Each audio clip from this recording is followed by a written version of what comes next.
Fashion show করতে পারবো কিনা, 20 বছরের পরে জীবনে 21 বছর আসবে কিনা, সবার দোয়া প্রার্থনা করছি। সেই 2005 সালে শুরু করেছিলাম। আমার সাথে আমার একটা আগের মডেল আছে ঋতু। ঋতু যদি মঞ্চে আসতে একবার, ঋতু অংশগ্রহণ করতে পারেনি যেহেতু সে রিহার্সাল করেনি।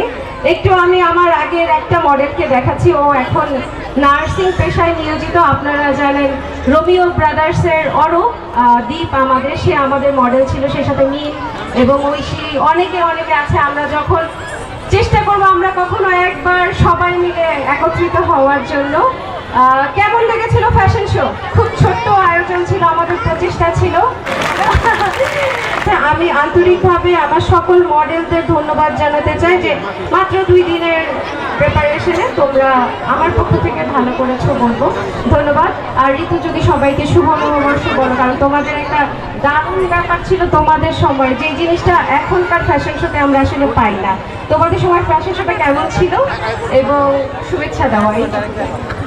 আসসালামু আলাইকুম এবং নমস্কার সবাইকে। আমি অন্তরা মণ্ডল ঋতু। সবাইকে শুভ নববর্ষ। দোয়া করবেন। আমরা যখন ফ্যাশন শো করতাম, অনেক ছোট ছিলাম তখন, মানে সবাই এতটা কিভাবে ভালো করতো আসলে জানি না। আমি এখনো আশ্চর্য হয়ে যাই যে কিভাবে আমাদের শেখাতো, এত কষ্ট করে 1 মাস পরে গিয়ে আমরা সেই রেজাল্টটা পেতাম। সবাই অনেক আদর করতো, অনেক আনন্দ পেত। সবার অনেক ভালোবাসা পেয়েছি নাফার থেকে। সবাইকে আমন্ত্রণ রইল, নাফায় যোগ দেবেন। নাফার থেকে অনেক কিছু শেখার আছে, সবাই শিখবেন আর দোয়া করবেন আমাদের জন্য, নাফার জন্য।